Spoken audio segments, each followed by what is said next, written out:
विशेष अतिथि विवेकानंद जी और अध्यक्ष महोदय हमारे कॉलेज के प्रबंधक भी हैं, उनका स्वागत करता हूँ।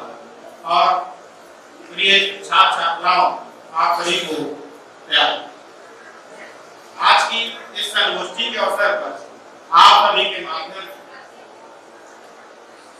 मुझे यहाँ उपस्थित होने का मौका मिला और जो प्रसन्नता हो रहा है, संगोष्ठियां केवल विचारों के आदान प्रदान का मंच नहीं होती, बल्कि ये ज्ञान, नवाचार और चिंतन की एक सशक्त धारा को प्रभावित करती है। यह वह पावन अवसर होता है जहाँ विविध दृष्टिकोण एक साथ होते हैं और समाज एवं राष्ट्र के विकास हेतु नए आयाम प्रस्तुत करते हैं। शिक्षा केवल ज्ञानार्जन का विषय नहीं, बल्कि आपके व्यक्तित्व निर्माण, संस्कार संवर्धन और उज्जवल भविष्य की आधारशिला है। इसी पावन उद्देश्य को आत्मसात करते हुए बरेली की पावन धरती पर प्रधान संस्थापक श्री चंद्रपाल कुशवाहा जी के दूरदर्शी नेतृत्व में सुखदेव सिंह लघु स्मारक विद्यालय का शुभारंभ इच्छा नवमी के मंगलमय अवसर पर सितंबर 2001 में हुआ। यह संस्थान प्रारंभ से ही शिक्षा के दीप को प्रज्वलित कर विद्यार्थियों के जीवन में नई दिशाएं प्रदान करता आ रहा है। महाविद्यालय ने अपने विकास पथ पर निरंतर प्रगति करते हुए वर्ष 2001 में कला संकाय, 2002 में विज्ञान संकाय, 2006 में शिक्षा संकाय की स्थापना की।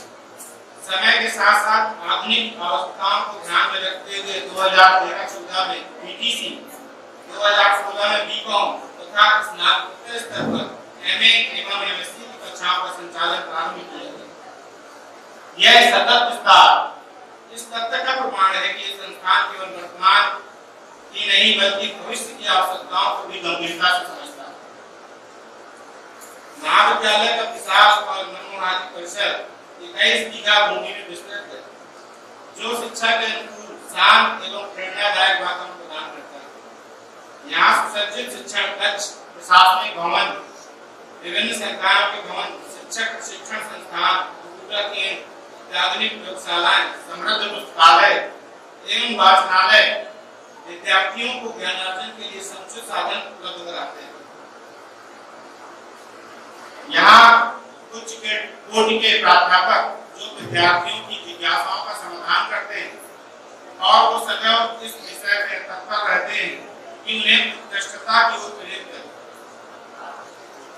महाविद्यालय का बोधवाक्य विद्या विनाशिनी अर्थात ज्ञान की उस अमर शक्ति का उद्घोष करता है जो अज्ञान, भय और सीमाओं का अंत कर जीवन को सार्थक बनाता है। यहाँ विषय केवल पाठ्यक्रम तक सीमित नहीं, बल्कि जीवन के विविध आयामों को स्पर्श करती है। समय समय पर आयोजित संगोष्ठियां, विचार मंच, सांस्कृतिक एवं साहित्यिक कार्यक्रम, शारीरिक गतिविधियां और वृक्षारोपण जैसे आयोजन विद्यार्थियों के सर्वांगीण विकास में महत्वपूर्ण भूमिका निभाते हैं। मैं एक प्राचार्य के रूप में यह संकल्प है कि प्रत्येक छात्र छात्रा को उनकी शैक्षिक यात्रा में आने वाली कठिनाइयों का समाधान मिले और वे आत्मविश्वास के साथ अपने लक्ष्य की ओर अग्रसर हों। यह विश्वास है कि एक सशक्त, रचनात्मक और प्रेरणादायक शैक्षिक वातावरण के निर्माण में हम सभी का सहयोग संस्थान की नई ऊंचाई तक पहुंचाने में सहायक सिद्ध। और जो आज का मुख्य विषय है जिसके लिए हम लोग यहाँ पर एकत्रित हुए हैं, वह विषय है सोमनाथ स्वाभिमान पर्व। सोमनाथ के बारे में लगभग सभी को पता है। हो सकता है कि आज की नई पीढ़ी थोड़ा बहुत कम जानती हो, लेकिन बहुत जानते हो विषय में। भारतीय संस्कृति के विराट आकाश में कुछ ऐसे प्रकाश स्तंभ हैं जो केवल धार्मिक आस्था के प्रतीक नहीं, बल्कि राष्ट्र के स्वाभिमान, संघर्ष और पुनर्जागरण के भी जीवंत साक्षी हैं।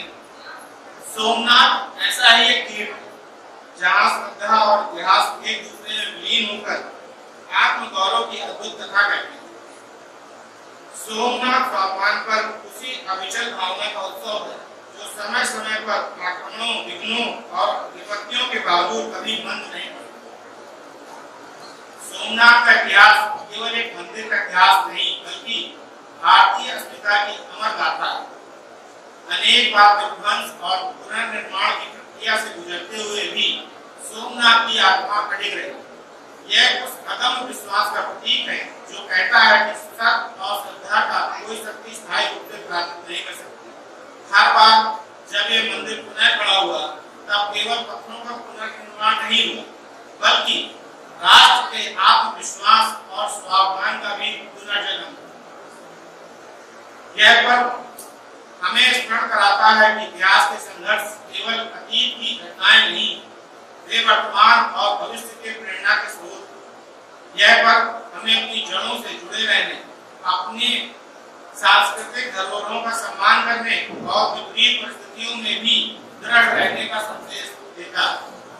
यह हमें सिखाता है कि आत्मगौरव केवल शब्दों में नहीं बल्कि कर्मों और संकल्पों में प्रकट होता है, जो आज की पीढ़ी में बिल्कुल नहीं, क्योंकि उनके पास कोई संकल्प भी नहीं है कि हमको क्या करना है क्या नहीं करना। शैक्षिक संस्थानों के संदर्भ में यह पद और भी महत्वपूर्ण हो जाता है। जैसे सोमनाथ ने बार-बार अपने अस्तित्व को पुनः स्थापित किया, वैसे शिक्षा का उद्देश्य भी विद्यार्थियों में ऐसी ही एकता, आत्मविश्वास और नव चेतना का संचार करता है। सुखदेव सिंह लॉ कुश महाविद्यालय जैसे संस्थान इसी भावना को आगे बढ़ाते हुए ज्ञान के माध्यम से समाज को सशक्त बनाने का कार्य कर रहे हैं। यहाँ का बोधवाद इस तत्व को उजागर करता है कि ज्ञान ही वह शक्ति है जो अज्ञान, भय और दुर्बलता का अंत कर सकती है। आज आवश्यकता है कि हम सोमनाथ स्वाभिमान पर्व को केवल एक धार्मिक आयोजन के रूप में न देखकर उसे आत्ममंथन और संकल्प का अवसर माने। हमें यह प्रण लेना चाहिए कि हम अपनी संस्कृति, शिक्षा और मूल्यों की रक्षा करते हुए समाज और राष्ट्र के निर्माण में सक्रिय भूमिका निभाएंगे। अंततः सोमनाथ हमें यह संदेश देता है कि जीवन में कितनी भी कठिनाइयां क्यों ना, यदि हमारे भीतर आस्था और स्वाभिमान जीवित है तो पुनः उत्थान निश्चित है। यही इस पर्व की सार्थकता है, अटूट विश्वास, बड़े संकल्प और अखंड स्वाभिमान का उत्सव। इस संगोष्ठी के माध्यम से हमें विश्वास है कि सभी प्रतिभागी अपने विचारों को साझा करेंगे, नए-नए दृष्टिकोण प्राप्त करेंगे, आपसी संवाद सीखेंगे।